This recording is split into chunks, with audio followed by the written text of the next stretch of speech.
সুপ্রভাত বন্ধুরা। আজ 28 ফেব্রুয়ারি শনিবার। শুরু করছি চিন্তনের মুখ্য বার্তা। আজকের মুখ্য বার্তার বিশেষ বিশেষ বিভাগগুলি: আন্তর্জাতিক সংবাদ, দেশের সংবাদ, রাজ্যের সংবাদ এবং খেলার সংবাদ। দেখে নেব আন্তর্জাতিক সংবাদ।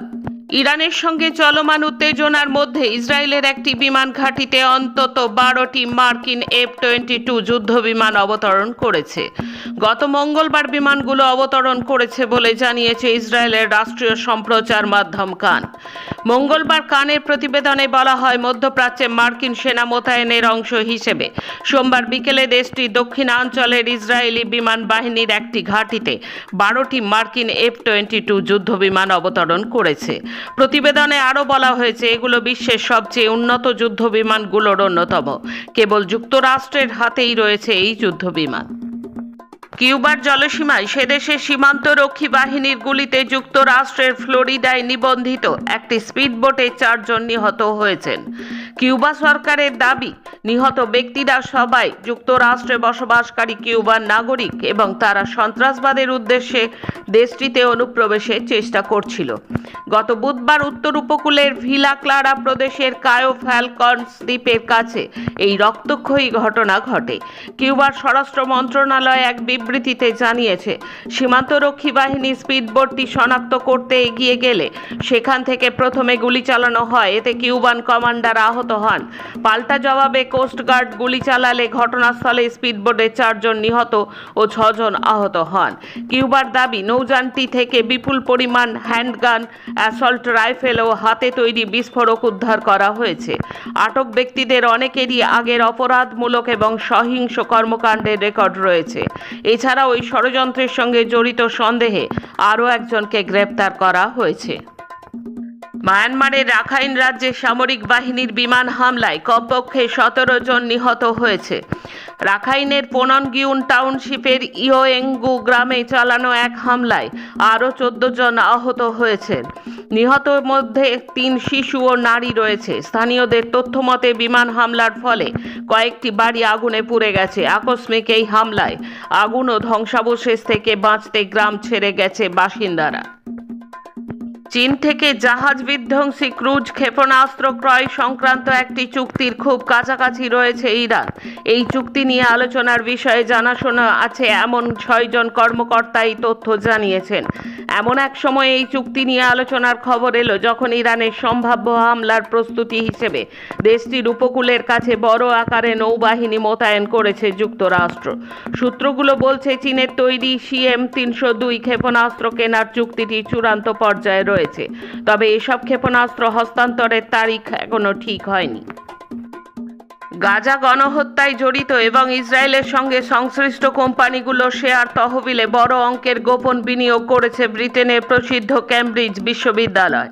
বিশ্ব তৃতীয় প্রাচীন এই বিশ্ববিদ্যালয়টি এন্ডাউনমেন্ট ফান্ড থেকে প্রায় 199 মিলিয়ন মার্কিন ডলার বিনিয়োগ করেছে। প্রসঙ্গত, ক্যামব্রিজ বিশ্ববিদ্যালয়ের দীর্ঘমেয়াদী আর্থিক স্থিতিশীলতা রক্ষার উদ্দেশ্যে এই এন্ডাউনমেন্ট ফান্ড গঠন করা হয়েছিল। আসছি দেশের খবরে।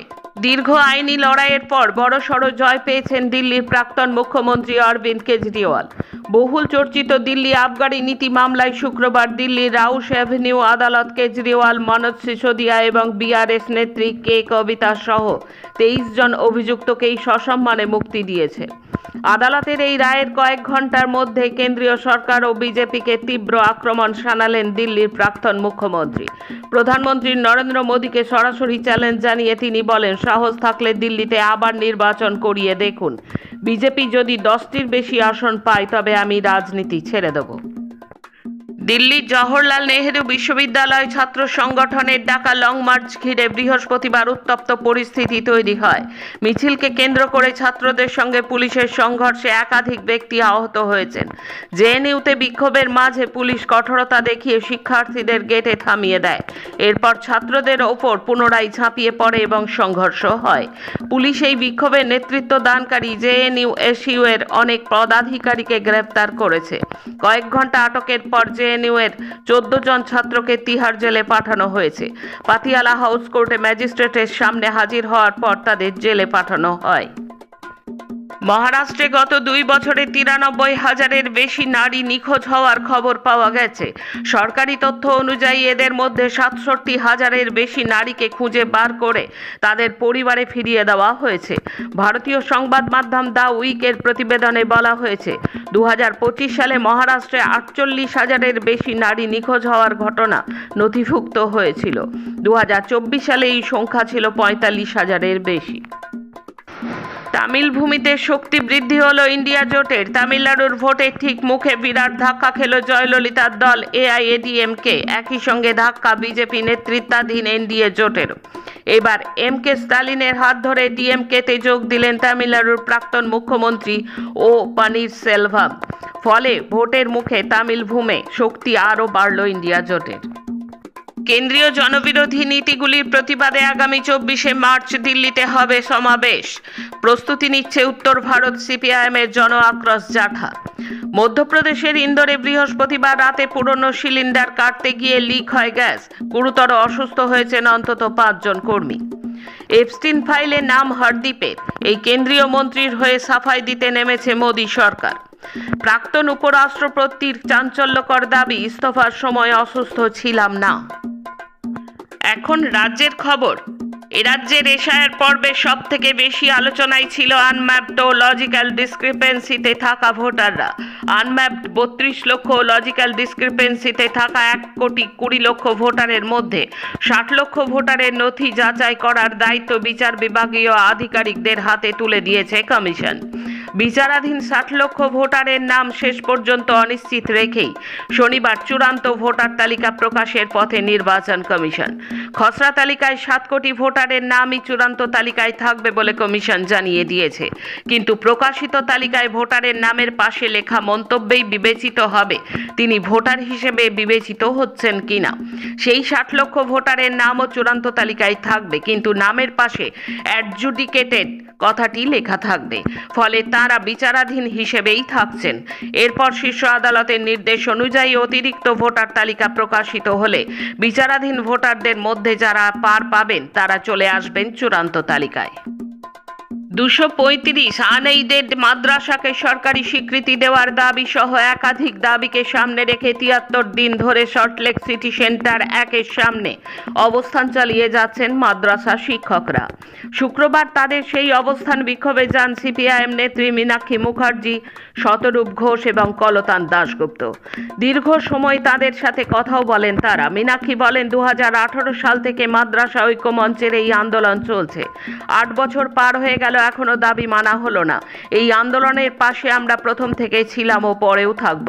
তিনি আরো বলেন, এই লড়াই রাজ্যের সরকারি শিক্ষা কাঠামোকে বাঁচানোর। আন্দোলনকারীদের কথায় সরকারের কাছ থেকে লিখিত প্রতিশ্রুতি না পাওয়া পর্যন্ত তারা কোনোভাবেই তাদের এই আন্দোলন তুলে নেবেন না।